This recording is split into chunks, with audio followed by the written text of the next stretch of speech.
Ahora vamos a ver un video de Nicolás Márquez hablando sobre Cristina presa y las mentiras sobre las bombas en Plaza de Mayo. Vamos con este video de Nicolás Márquez. ¿Qué tal amigos? ¿Cómo les va? Yo soy Nicolás Márquez. Bienvenidos a esta emisión tan especial en donde, bueno, hoy fue un día eh, movilizante para la política argentina. Si bien ya la delincuente Cristina Kirchner estaba condenada, la Corte Suprema ya había dispuesto todo lo necesario, pero hoy se conocieron los alcances definitivos en torno a que va a tener un arresto domiciliario, va a tener una tobillera por si se escapa. La tobillera además sirve para la seguridad y sirve por si traspasa los límites de su casa o de los lugares donde se puede movilizar. Ahora se va a tener que definir dentro de 48 horas quiénes son las personas que la van a poder visitar. Presumo, se indicó que pueden ir solamente familiares, abogados, gente, digamos, allegada a ella, pero que no tenga mayores injerencias en todo esto. Es decir, gente que tenga una aproximación, ¿no? Es que inclusive se le impidió la posibilidad de agitar, perturbar la convivencia, la coexistencia en su barrio, ¿no? Digamos, en el hábitat donde está. Esto es interesante porque, en definitiva, se especulaba con que ella desde el balcón iba a poder estar constantemente beneficiando bueno, digamos, haciendo política con los seguidores que la van a, que acuden ahí a solicitarle, a saludarle, a apoyarle, etc. La realidad es que, a ver, acá vamos a desmitificar algunas cuestiones. Eh, la cantidad de jueces y fiscales que intervinieron a lo largo de 17 años, para determinar que Cristina Fernández es una corrupta, una delincuente, eh, fueron en total, si mal no recuerdo, 17 magistrados. De esos 17 magistrados, 12 los nombró el kirchnerismo. De los 3 jueces de la Corte que confirmaron los fallos de primera y segunda instancia, uno fue ministro de Néstor Kirchner, otro fue nombrado por el kirchnerismo y el tercero es un sujeto imparcial. O sea que en el peor de los casos hubiese salido 2-1 el dictamen. Ahora, ¿qué dice el peronismo y la chusma peronista y todos los defensores de Cristina Kirchner? Dicen que el peronismo ha sido un partido históricamente perseguido. Habría que ver cuánta gente persiguió el peronismo cuando fue gobierno durante la tiranía de Perón, del 46 al 55, cuánta gente fue exiliada, cuánta gente fue torturada, cuánta gente fue asesinada durante la tiranía y la proscripción de ese gobierno totalitario. Entonces, cuando se genera una sublevación en el año 55 para destituir al tirano pedófilo, Juan Perón, bueno, sí, se lo marchó al exilio. Fueron tan benevolentes que ni siquiera lo mataron, pudiéndolo haberlo matado, no lo hicieron. Entonces, fíjense la morosidad de lo que fue la Revolución Libertadora del año 55, que ni siquiera mató al tirano pedófilo que durante 10 años fue amo y señor, represor y esclavista del país.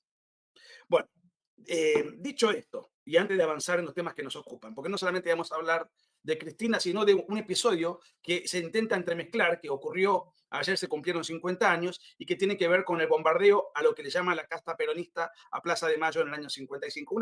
Una cosa que vamos a aclarar con mucha precisión, y ahora les voy a contar por qué. Quiero agregar que les pido, por favor, puedan compartir, puedan poner likes, puedan llevar adelante todo aquello que nos permita que este programa, este ciclo, esta grabación, pueda llegar a la máxima cantidad de gente posible. A ver, vamos por partes.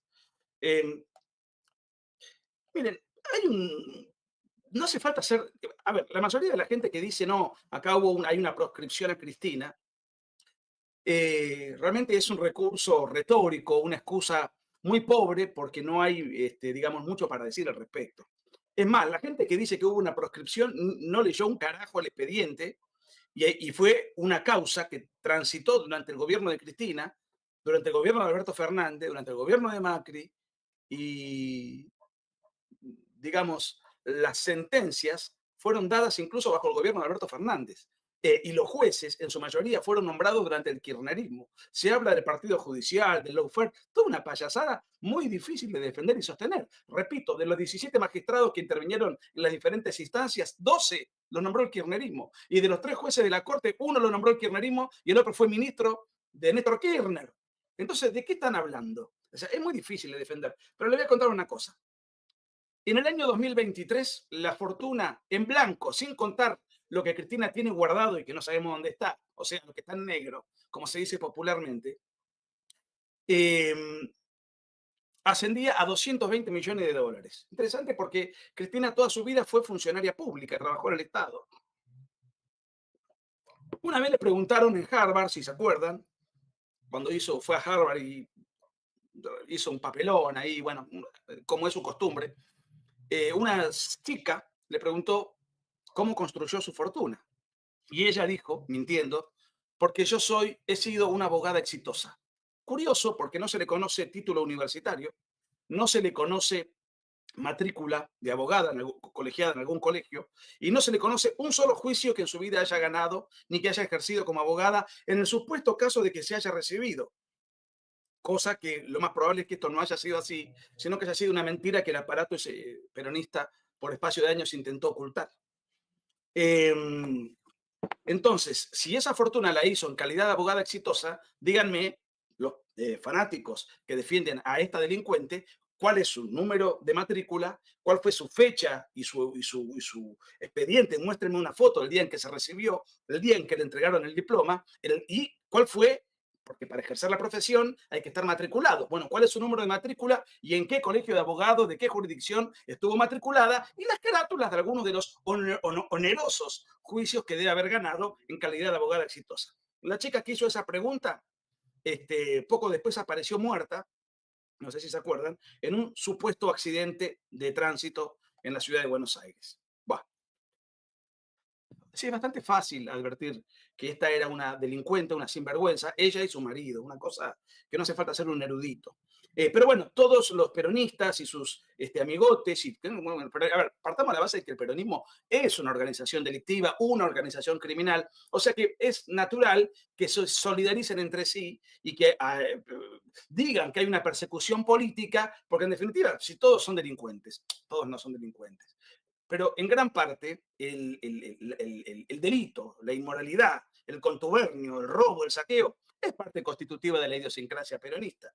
¿Quién fue a la marcha el otro día? Por ejemplo, Amado Boudou, condenado por la justicia por corrupción, su ex vicepresidente y amigote íntimo también. Y así sucesivamente. Y bueno, ¿quiénes son los que están apoyando a Cristina Kirchner? Bueno, ellos mismos. Y además se ve que hicieron alguna suerte de arreglo probablemente dinerario con el trotskismo, que el trotskismo, que son cuatro imbéciles marginales, van a las marchas ahora a apoyar a Cristina. Raro, porque el trotskismo cree en la lucha de clases. Me refiero a Breckman, Solano, Pitrola, todos esos pelotudos. Creen en la lucha de clases, pero salen a bancar y a apañar y a defender a Cristina Kirchner, que es multimillonaria. Raro, tendrían que celebrar, en este caso, el encarcelamiento de una exponente y referente de la oligarquía, tal como le llaman ellos. Gracias, Kimo Herrera. Hola, Niki, que me gustaría saber tu opinión sobre el conflicto Israel-Irán. Palestina, porque se habla tanto en Argentina de eso. ¿Y por qué se habla tanto en Argentina de eso? Bueno, no es el tema del día, pero prometo en algún momento hacer un programa para poder explayarnos, incluso hablar con entendidos en la materia. Es un tema tristemente apasionante, ¿no? Bien, gracias de todas maneras por tu superchat y por tu inquietud. Se habla de proscripción, no hay ninguna proscripción. Lo que ocurre es que la gente que está encarcelada, que está en la cárcel porque cometió un delito y tiene una condena en primera instancia, en segunda instancia y ratificada por la Corte, esa gente suele estar presa. Y esa gente no puede participar electoralmente. Entonces, los delincuentes no tienen participación político-electoral, no hay proscripción alguna, es la consecuencia natural que padece un preso. Así como un preso está inmovilizado porque tiene que manejarse dentro de un establecimiento penitenciario, o en el caso de la delincuente Cristina Kirchner, por cuestiones de edad, se le dio un arresto domiciliario, bueno, no tenés participación alguna, se te restringen derechos precisamente por haber infringido la ley. Hay que aclarar algunas cosas más. Esta es la causa más pequeña por corrupción que tiene Cristina. En total tiene 13 causas por corrupción y progresivamente irán saliendo sentencias condenatorias porque es una delincuente serial, una malviviente serial. A ver, Luis Gómez, MTRO, Nico, un gusto escucharte. No sé, esa es la abreviatura de ministro, yo no soy funcionario. Un gusto escucharte, gracias por su pericia intelectual y profesional. Espero que se cumpla la ley sin miramientos. Miren, a ver si lo puedo encontrar. Porque hay muchos que se arrogan, ¿no? Yo estuve en la época del kirchnerismo, luchando contra la corrupción. la realidad es que con Agustín Laje escribimos, primero que yo combato personalmente, y con Agustín también, pasa que Agustín era muy joven, al kirchnerismo lo combatimos desde el año 2004. Desde el año 2004. Ahora, en el año 2013, cuando el kirchnerismo tenía un poder absoluto, omnímodo y autocrático y nos perseguía con los servicios de inteligencia, con el propio Agustín Laje, inclusive, este, y sacamos un libro que denunciaba todos los casos de corrupción del kirchnerismo que ahora están explotando.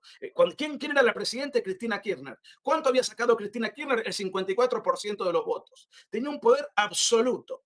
Miren, a ver si encuentro, esta es la tapa del libro 2013.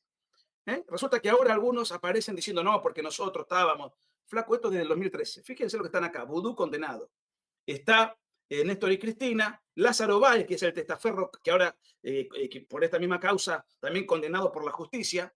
Está Guillermo Moreno, condenado por la justicia. En esa época no estaban condenados. Está, si pueden ver, bueno, Estela Carlotto, que es una malviviente, la prototerrorista de las abuelas de Plaza de Mayo, la que lidera las abuelas de Plaza de Mayo. Está, bueno, está Víctor Hugo Morales, que fue el vocero y propagandista habitual del kirchnerismo, bueno, todo. Y algunos elementos, Cayo Klender, el parricida al lado de Eve de Bonafini, otra prototerrorista. Esto es del año 2013. Y algunos vienen ahora a decir, no, porque nosotros fuimos, ¿saben cuánto tiene este libro? 13 años, 12 años. Lo empezamos a escribir en el 2012. Con Agustín nos perseguían los coches, nos mandaban, o sea, estaban en la puerta de casa, nos mandaban mensajes de conversaciones que manteníamos con sonido ambiente a nuestros celulares en esa época por mensaje de texto. Y además, en esa época usábamos mucho Facebook, y Facebook, si se recuerdan, los más viejos, tenía un ruidito cuando te llegaba una notificación por inbox. A nosotros no nos llegaba nunca ninguna notificación, ni visual ni auditiva. ¿Por qué? Porque alguien estaba viendo lo que nosotros nos mandábamos. Por ejemplo, los capítulos de los libros en donde hablábamos de la corrupción, que por supuesto empieza mucho antes de que el kirchnerismo llegue al poder. Tenían un escándalo de corrupción con los fondos de Santa Cruz. Mucho antes que la Nata, que nunca se escandalizó de esto y que creo que votó por Kirchner. Por supuesto que después vamos a contar algunas cositas porque hay muchos que le agradecen a la Nata todo esto. Bueno, ustedes saben la opinión, porque no saben, porque son incultos, porque son brutos, no conocen la historia. Y sí, él en su momento, cuando Clarín lo contrata muy bien pagado, hizo informes que evidentemente han contribuido a la condena de hoy, pero no conocen el pasado de la Nata.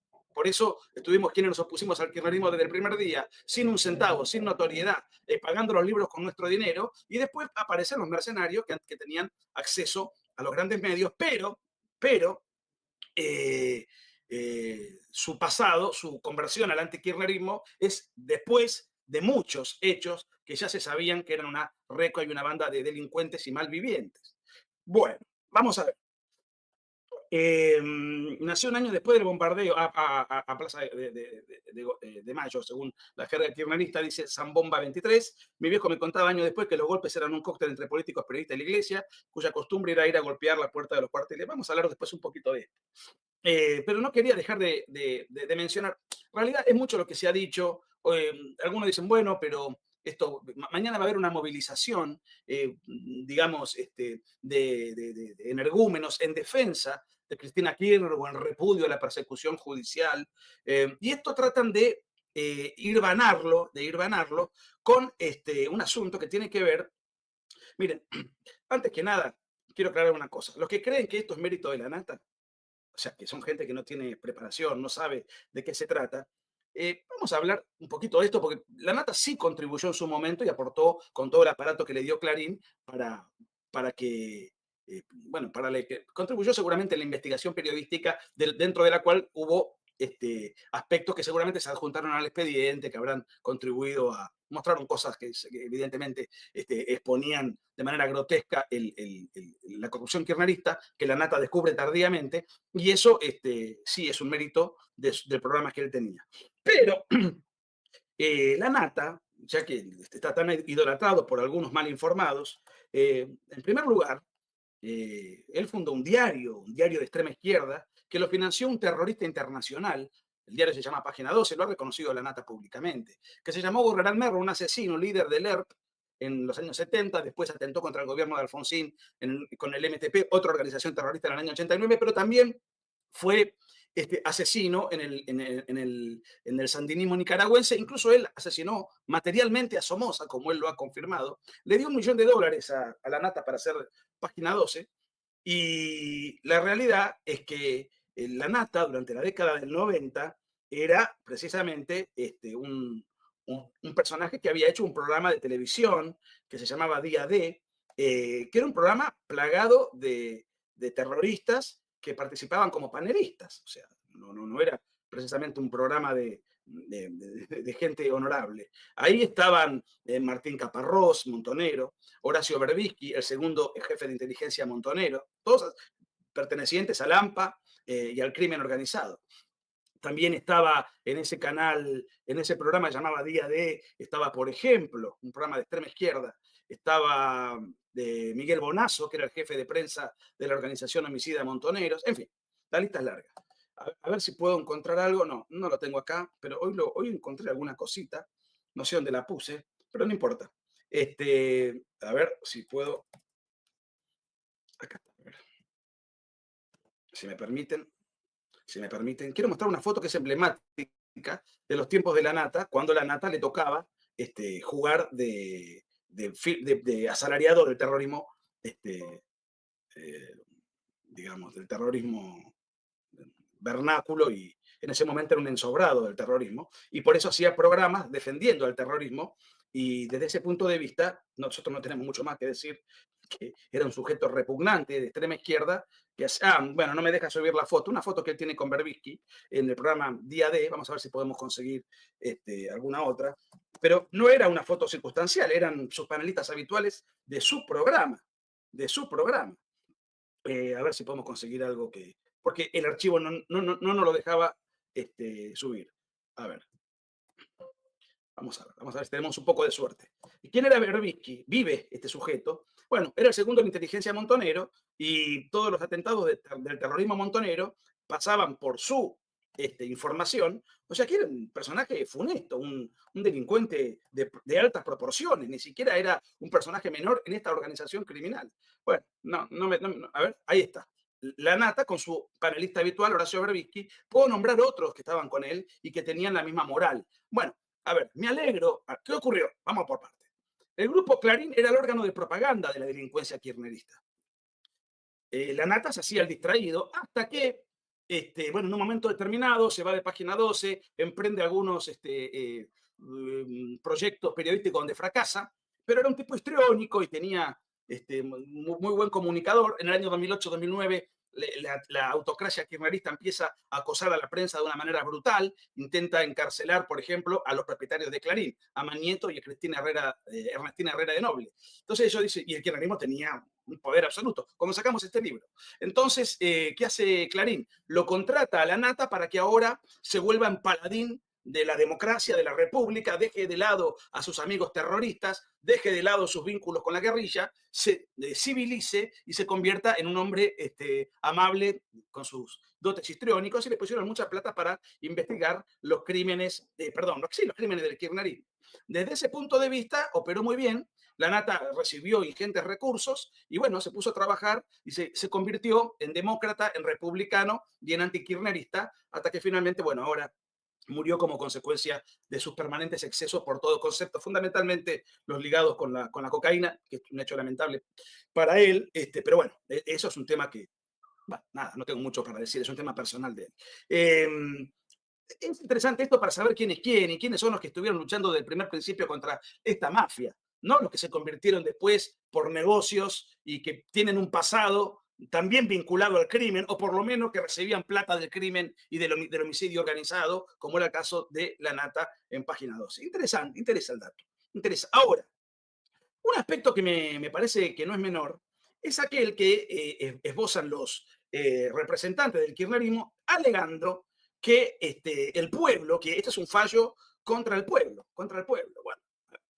Bueno, ¿a qué se refieren? Bueno, a ver, por ejemplo, miremos esta encuesta que salió hoy o ayer de Opinaya. A ver si tenemos suerte. El 31% de la población considera que Cristina Kirchner no es culpable. O sea, el 30% de indigentes que llevan arrastrados del conurbano bonaerense, que cagan en un balde, que viven en una choza, que tienen una pared de cartón con el cuadro de Perón y Evita, que tienen una suerte de problemas incluso de instrucción, problemas para irvanar un concepto, problemas para tener un razón, pero bueno, tienen una emocionalidad con el paternalismo de Néstor y Cristina, porque les habrá dado el estipendio para una bolsa de comida, un subsidio, fútbol gratis, algún carnaval pagado con el dinero de los contribuyentes. Y bueno, sí. Ahora, el 70% de la población cree firmemente en que Cristina cree en lo obvio, aquello que es observable, cognoscible, y que es precisamente el hecho concreto de que Cristina Kirchner es la jefa de una banda de delincuentes, por eso los capitostes de esa banda van apoyándola relativamente, porque ya se abrió la delincuencia sindical, mañana dio libertad de acción, hay políticos que se hacen los distraídos y se borran, o sea, hay gente que de por sí es desprestigiada, pero no hace más de la cuenta apoyando a Cristina Kirchner. A ver, Cristina Kirchner en el año 2019 no fue como candidata a presidente, fue como candidata a vice y se corrió de la campaña. ¿Por qué? Porque el pueblo la repudiaba y no iba a ganar nunca. ¿Y a quién puso? Albertito Fernández, otro delincuente, presunto todavía, porque todo está procesado, creo, pero todavía no condenado por un robo de latrocinio con los seguros. Y además tiene otra casa y otro procesamiento con motivo y ocasión de ser golpeador de mujeres. Eh, ¿Por qué no fue ella? ¿Por qué no fue en las últimas elecciones presidenciales que gana Milei? Porque Milei la aplastaba, pero de una manera apabullante, lo pusieron a Massa. ¿Candidata a qué iba a ser Cristina en la elección que se viene ahora en septiembre, en la provincia de Buenos Aires? A diputada provincial, ni siquiera diputada nacional, en el único distrito donde siempre gana el peronismo en la provincia de Buenos Aires, porque si se presentaba en otro distrito de la provincia de Buenos Aires, que siempre fue el bastión peronista, también perdía. Y los idiotas, los voceros y todos los pañaguados y el alcahueterismo organizado dicen, acá hay proscripción. No, ¿qué proscripción? Robó, la jugaron, la detuvieron y está presa. Lo que le pasa a todos los delincuentes que están detenidos o en un establecimiento penitenciario o en su casa. Y además, dice, no, pero Milei la puso presa, primero que no es Milei, es el Poder Judicial, porque no quería competir. ¿Competir con quién? Con una mujer que iba como candidata barrial, que ni siquiera se animaba a ser candidata en el plano nacional, que no se animó en las últimas 2 elecciones presidenciales a ser candidata a presidente porque no ganaba. ¿De qué están hablando? Sí, tiene una runfla zoológica que la sigue, sí. No sabemos si es del 20, 25, 30% máximo de los votos del país. Y el 70% la desprecia. Con eso no te alcanza para llegar a ningún lado de poder considerable. No podés, ya está. Y además tiene otros problemas, Cristina, porque dentro de la mafia está implicado su hijo mínimo, Kirchner, se llama Máximo, pero es mínimo en todo. No tiene estudios, nunca trabajó, no tiene inteligencia, no tiene cultura, no tiene léxico, no tiene discurso, es un inútil, es el heredero de una riqueza mala vida. Está implicado judicialmente, porque él también es multimillonario, a pesar de haber sido un perezoso crónico y compulsivo, pero claro, diputado para tener fueros, y la hija de la otra, la hermana, Florencia Kirchner, incluso no se dedica a la política, pero también tiene problemas muy graves con las adicciones a las drogas y entonces ese va a ser uno de los argumentos posibles de los abogados para tratar de hacerla zafar de la causa por corrupción, o sea que es inimputable, que no sabía, que no estaba en su sano juicio y en sus cabales. Así me han informado, veremos. Pero bueno. Joaquín, hola Nico, es un placer escucharte. Quisiera saber desde tu punto de vista cómo es eso de que esta condena es antidemocrática y sentís que Milei tiene algo que ver con esta condena, pero por supuesto que no tiene nada que ver Milei. Milei no puso a los jueces de la Corte, a ninguno. Milei no era presidente cuando fue condenada en primera instancia y en segunda instancia, y respecto de la Corte ningún juez responde a él ni lo puso él. O sea que atribuirle a Milei esto es de una ridiculez muy fácil de rebatir. Gracias, Joaquín. Vamos a ver. Lucas de los 50p. Hola Nico, ¿dónde puedo ver el anuncio del evento en Córdoba? ¿Hay que comprar entrada? Sí, hay que comprar entrada y eso lo ves en mis redes, en las redes de Agustín Laje, en las redes de Diego Recalde. Son los 3 oradores ya confirmados. Y en la de Javier Negre, que en este momento está cubriendo la guerra desde Israel, del Medio Oriente. Y seguramente ya después daremos el invitado que va a impactar fuertemente en Derecha Fes en Córdoba el 22 de julio. En mis redes o en las redes de cualquiera de los que ya estamos confirmados para el Derecha Fes del 22 de julio. Gracias, Lucas. Bueno, A ver. Maestro Nico, se le necesita en México de Derecha Fe, un abrazo desde Guadalajara, Jalisco, muchas gracias. Bueno, hemos hecho, tenemos para hacer Derecha Fe en diferentes lugares del mundo. Por ahora, el único que hemos hecho en el exterior ha sido en Uruguay, pero sí, hay muchas posibilidades, incluso en Estados Unidos para noviembre. Pero bueno, eso ya lo anunciaremos cuando estén las fechas ya confirmadas. Gracias. Mi abuela, Vanina Álvarez, mi abuela era delegada gremial en bombardeo. Después vamos a hablar del bombardeo. Agarró un camión de la empresa, cargó a los empleados y se fue a defender a Perón. Un horror lo que contó, terminó escondida abajo de los cadáveres. Bueno, muy bien. Vamos a ver. Ramiro Oviedo. Hola, Nicolás. No te olvides que en el programa de la nota también estaban los ultra kirchos de Tenenbaum y Lotoviazda. Te felicito por tu canal, tu libro, tu trabajo en general. Saludos desde Hurlingham o Hurlingham, provincia de Buenos Aires. Muchas gracias, Ramón. Sí, Ramiro. Sí, Lotoviazda y Tenenbaum eran muy jóvenes y nacieron ahí, en ese contexto periodístico. Pero todos ellos formaban parte de Página 12. Algunos, por una cuestión de edad, no tenían vínculos con la guerrilla y el crimen, como el caso de Lotoviazda y Tenenbaum. Pero los más viejos, todos, en su inmensa mayoría, eran todos terroristas, asesinos, criminales. Y vuelvo a repetir, el diario fue fundado con el $1.000.000 que el asesino Correa Merlo le da al propio Lanata, cosa que confesó Lanata. O sea, no hay mucho para andar especulando al respecto. Muchas gracias por la membresía, querido Eduardo Vado. Muchas gracias, muy amable. Bueno, hay muchos superchats. Lo voy a ir leyendo de a poco porque quiero pasar a otro tema. Dice, un conocido periodista de La Nación Más fue secretario de prensa de Correa Merlo durante el ataque al regimiento de la Tablada. Hoy fue defensor de la democracia. Un insulto a los asesinados. Sí, el secretario de prensa del MTP era la organización terrorista, era Alfredo Leuco. Hay un programa que tenemos en este canal que lo hicimos con Agustín Laje, desenmascarando a este sujeto que como bien dicen, se ve ahora mea democracia y derechos humanos. Pero estaba vinculado a este grupo, no sé si con armas, pero por lo menos era el jefe de prensa. A ver, Simón Estanislao Arévalo. Nicolás, gracias por dar batalla cultural al país, te lo agradece. Abrazo desde Neuquén, capital. Gracias a vos, Simón, y voy a estar en Neuquén el 9 de agosto, dando una conferencia. ¿Ok? Lancaster Warrior siempre acompañando. Muchas gracias, querido amigo. Patricia Medaglia, también lo mismo. Bueno, después vamos a seguir con los superchats. Muchas gracias, de todas maneras. Quiero contarles una cosa que, para los que no son de Argentina, esto es del día de ayer. Ayer fue 16 de junio. Y el 16 de junio de 1955, en plena tiranía de Perón, se produjo una reacción de la Marina de Guerra, junto con pilotos amateurs, con comandos civiles, que ante una tiranía agobiante no había ninguna otra alternativa que matar al tirano para poder salir de esa situación.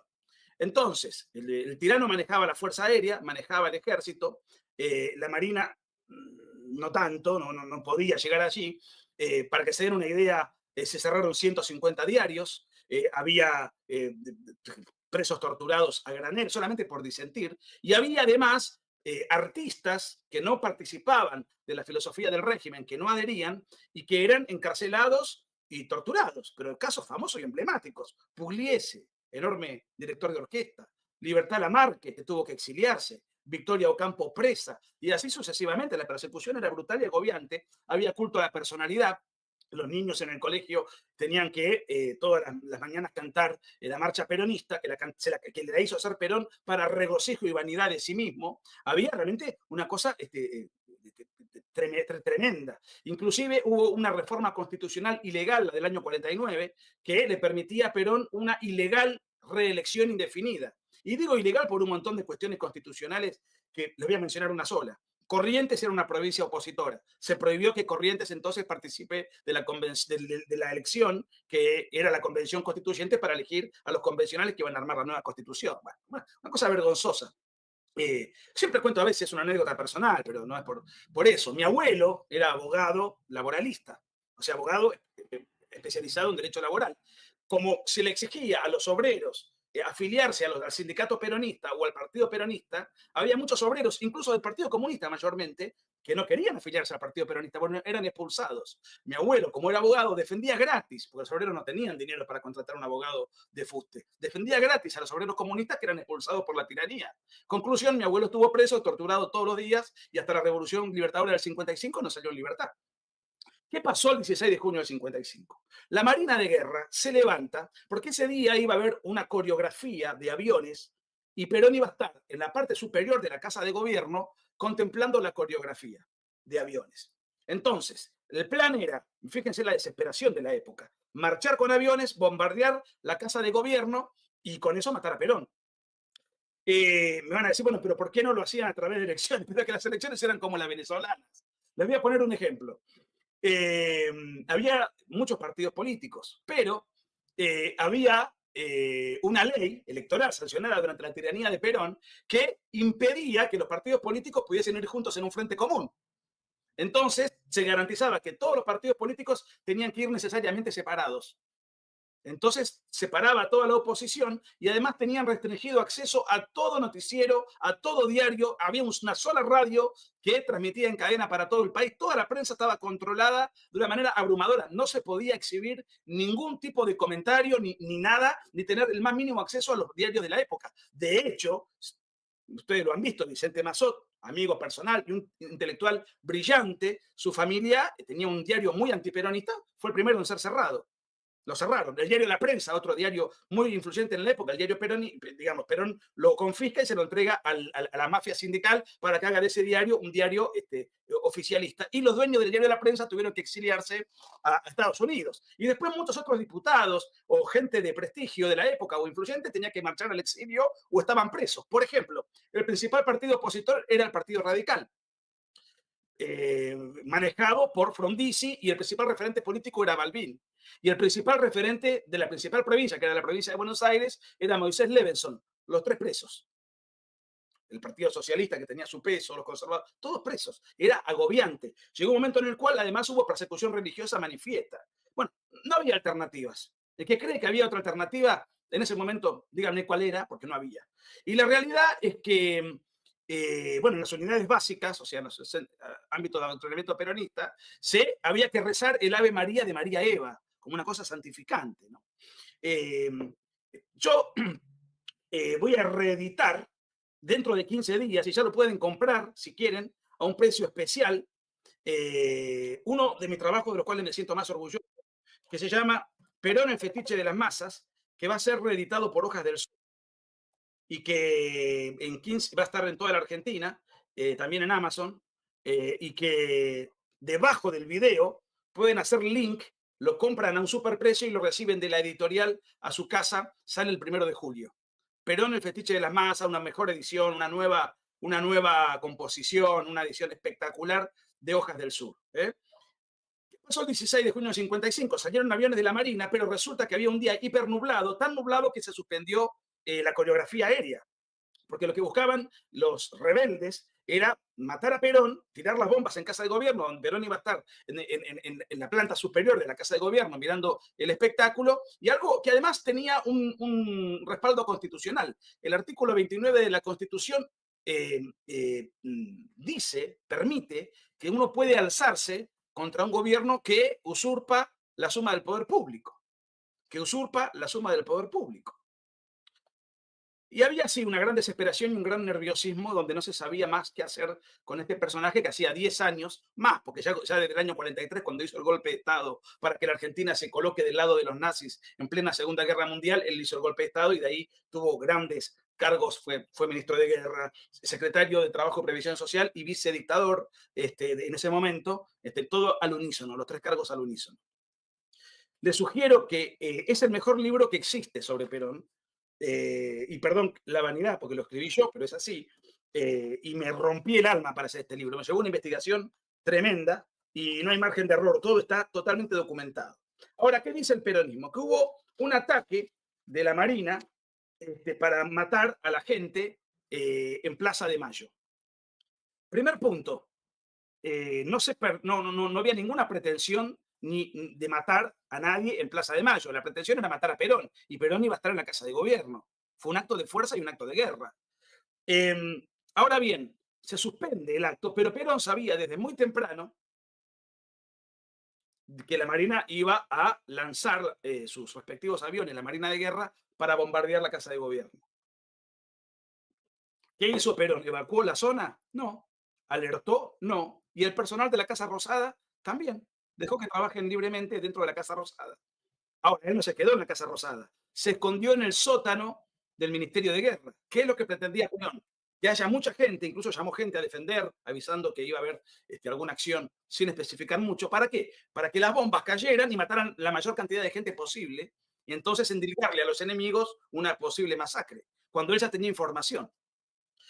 Eh, Ahora, dicho esto, de hecho, una crónica del diario Clarín del día siguiente a los hechos dice que el personal que estaba en la Casa Rosada le llamó la atención que veían subir constantemente militares a la azotea para defender el régimen, a la tiranía, porque estaban llevando artillería antiaérea para repeler el accionar de los aviones que iban a atacar de un momento a otro. O sea, fue una guerra y una batalla. Y de hecho, los aviones llevaron adelante la artillería antiaérea tiró pero brutalmente contra los aviones. Y los aviones tuvieron fallas, porque no todas las bombas fueron dirigidas a casa de gobierno. ¿Por qué? Porque como era tan brutal la neblina, hubo fallas en la puntería. Conclusión, murieron 200 personas como consecuencia de esa batalla. Murieron 200 personas. Y algunos aviones tenían que bajar a 400 metros de distancia para tirar la bomba, pero las bombas explotaban a 1000 y pico de metros de distancia, porque no se veían, no veían. Entonces tiraba la bomba y muchas no explotaron. Prácticamente el 35% de las bombas no explotaron. Y Perón estaba escondido, mientras toda la gente, él la dejó liberada a su arbitrio. Ayer, un hijo de recontramil puta, que es el general Milani, fue general kirchnerista. Se dice que él entregó a los órganos de extrema izquierda los legajos de sus camaradas que combatieron a la guerrilla. Él también combatió a la guerrilla en la década del 70, pero por alguna razón no está preso, igual que los camaradas. En el tiempo del kirchnerismo salió muy bien posicionado jurídicamente. Le habría entregado los legajos según siempre se dijo, para que encarcelen a quienes eran sus propios compañeros. Por eso cuando él estuvo preso, a pesar de que fue el jefe del ejército durante el gobierno kirchnerista y fue un militante kirchnerista. Entonces salió ayer a mentir y a hablar sobre los famosos bombardeos. Le contesté con un tuit tan lapidario que él tuvo que borrar el tuit, tuvo que bloquearme y tuvo que ocultar mi tuit al menos. Y bloquearme en el tweet. Claro que si lo destruyo en historia, y él sabe que era un sinvergüenza. Y acá lo tienen, por ejemplo, este sujeto abrazado a Eve de Bonafini, es decir, a la organización financiada por la FARC que hacía apología de la ETA y cuyos hijos de las Madres de Plaza de Mayo integraron la guerrilla, como el caso de Bonafini, cuyos 2 hijos no solamente integraron la guerrilla, sino que fueron capacitados en Cuba. Ahí está Milani y toda la comparsa de mentirosos que distorsionan la historia. Entonces, ¿qué dicen? Así como hace 50 años quisieron matar a Perón, ahora, al no poder matar a Cristina, la encarcelan. Hacen una simbiosis insólita tratando de buscar al peronismo como un histórico perseguido, etcétera, etcétera, etcétera. Bien. Pero resulta que después de los bombardeos, esa noche, Perón, que se había salvado, pues sabía todo, mandó a quemar las iglesias de Buenos Aires, porque él quería imponer la religión nacional peronista y había una persecución religiosa. Cientos de curas detenidos, no se podía peregrinar en el Corpus Christi, y por ejemplo, esa noche quemaron 12 iglesias y asesinaron por ejemplo, al sacerdote, al padre Jacobo Wagner. Pero fíjense lo que dice Perón. Interesante esto, porque los peronistas son tan brutos que no lo saben, y si lo saben, son unos sinvergüenzas porque lo ocultan. Perón da un comunicado por cadena nacional desde Radio del Estado al día siguiente de los bombardeos. Miren lo que dice el tirano. Dice, a ver si en el mismo libro que acabo de sugerirles que lo compren, porque se van a enterar de tantas cosas que no se sabe porque precisamente la delincuencia peronista, los aparatos de propaganda y toda la chusma que le hace coro, oculta estas cosas. Déjenme ver, porque estoy acá, estoy con la versión vieja del libro que tiene 10 años. Perón da un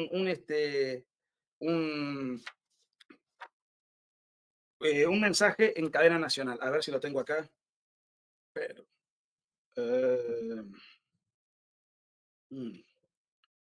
déjenme buscarlo porque las cosas que dice Perón por cadena, que reconoce Perón, realmente no son insólitas, ¿no? Pero lo dice él.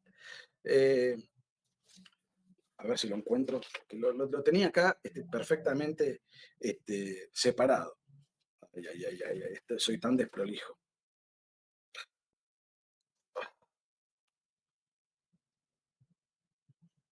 Ujú. Denme un segundo, ténganme un poquito de paciencia, porque les va a gustar lo que le voy a contar.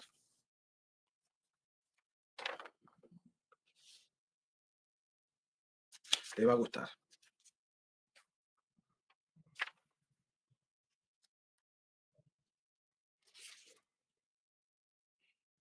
Pero la gran puta. eh, Acá está. Fíjense lo que dice Perón por cadena nacional, Radio del Estado. Cuando el ataque se inició sobre la Casa de Gobierno, o sea, él reconoce que el ataque fue sobre la Casa de Gobierno, no sobre Plaza de Mayo como miente la mitología peronista. Nosotros, por nuestros servicios de informaciones, ya habíamos sido advertidos con anterioridad. Sin embargo, no evacuó un carajo a la Casa de Gobierno, ni la zona, ni nada, para que los bombardeos maten gente. Lo que permitió establecer inmediatamente nuestro puesto de comando y responder a las acciones que el enemigo inició sobre la Casa de Gobierno. Claro, toda la artillería antiaérea arriba de la Casa de Gobierno. Y dice, es indudable que de haber permanecido el gobierno en su sede natural, la Casa Rosada, habría sido destruido. Es indiscutible que toda esa acción se ha dirigido sobre mi persona. No fue contra el pueblo, fue contra su persona, en defensa de la libertad. Fíjense lo que reconoce, que fue en la Casa de Gobierno, que sabía de antemano de los hechos y sin embargo no mandó evacuar ni siquiera el personal administrativo de la Casa de Gobierno y él estaba escondido y además reconoce que no fue contra una generalidad, una masa, un pueblo, sino que fue contra él. Sigue la carta, pero quería leer eso en este libro que recomiendo vivamente que lo compren a un precio muy especial porque va a salir una edición a nivel nacional en este 50 aniversario de la Revolución Libertadora. 3 meses después, Perón cae, huye sin combatir, cagado en las patas y se exilia en una cañonera y se va a Paraguay, en donde es recibido por su amigo de extrema derecha, el general Stroessner, una derecha nacionalista, medio fascista, pero ahora el kirchnerismo ha inventado al peronismo de izquierda. Bien, dicho esto, quiero decir, vamos a hacer algunos superchats. Dice, hola Nico, ¿no ves muchos opositores al kirchnerismo, tantos periodistas como dirigentes políticos queriendo solidarizarse o tenerle compasión a CFK, Carrió, Wiñaski? ¿Qué significa eso? Y muchachos, acá hay que combatir con posicionamientos ideológicos y convicciones doctrinarias, filosóficas y morales muy fuertes, muy firmes. Todo lo que es el centrismo no sirve para nada. Lo hemos dicho hasta el hartazgo y no quiero ponerme repetitivo, pero es necesario. Gracias, Nicolás, por tu apreciación. Patricia Medaglia, gracias por dar la batalla cultural. Otra vez, Patricia, gracias por tu aporte y tu generosidad. Quiero aclarar que el libro se lo pueden conseguir cliqueando debajo del vídeo, ahí lo ven.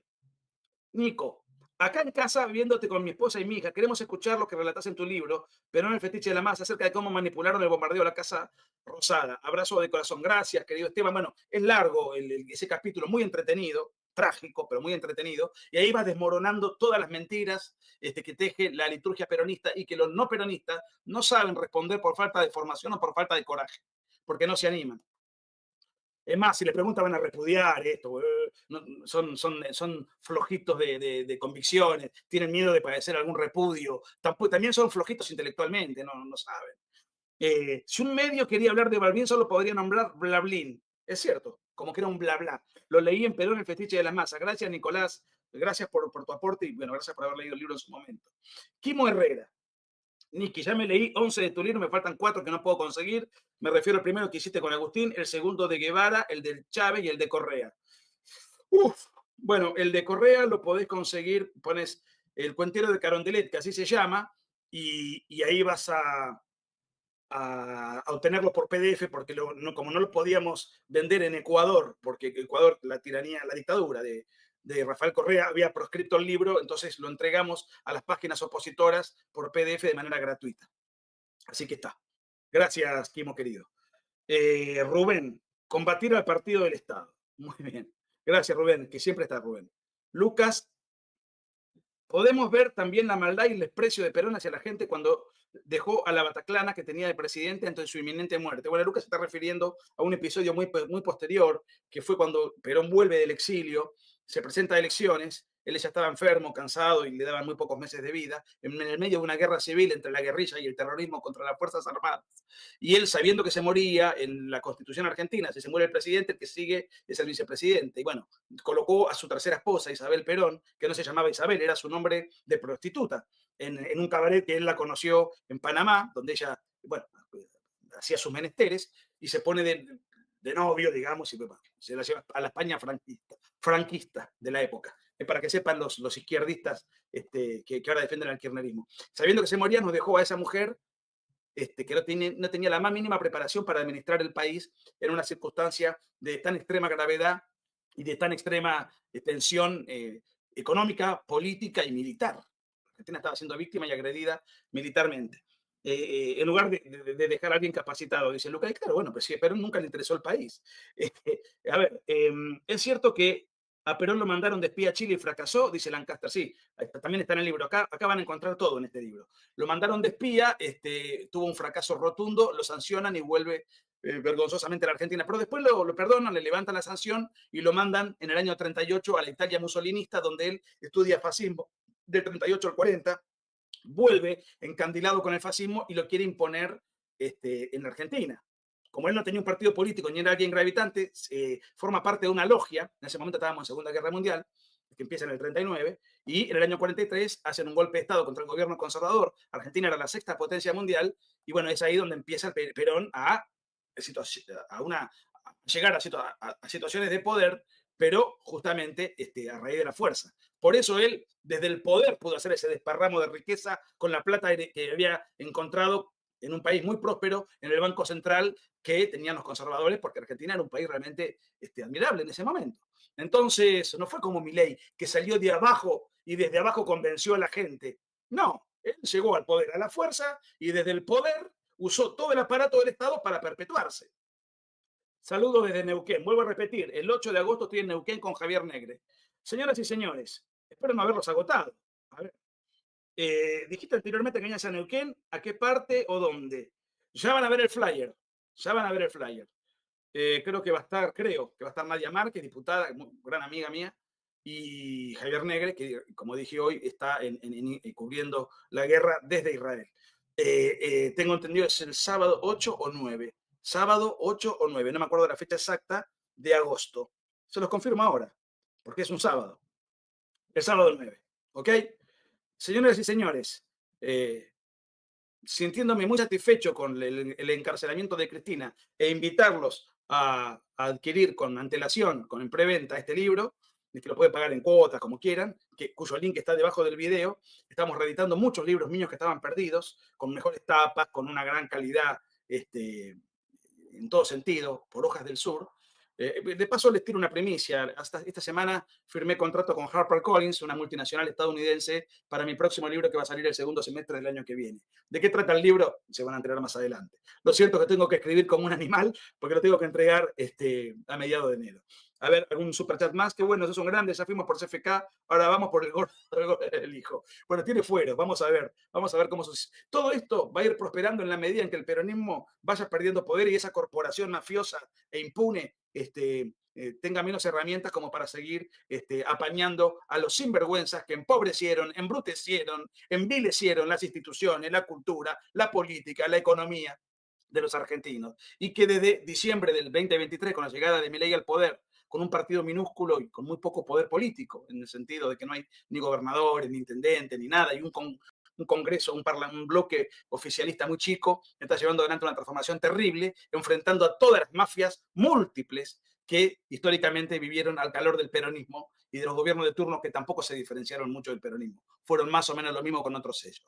Los quiero mucho, gracias. Fuimos un montón hoy y nada, les quiero mucho. Disfruten que hoy tenemos a una delincuente condenada después de semejante peregrinar, 17 años de juicio, y mañana ya seguramente nos encontraremos con otro video que podrá tener relación con el tema de hoy o no. Lo definiremos luego. Les mando un abrazo inmenso. Bueno, ahí terminaba el live de Nicolás Márquez, hablando un poquito de todas las mentiras y todo lo que dejó lo de Cristina Fernández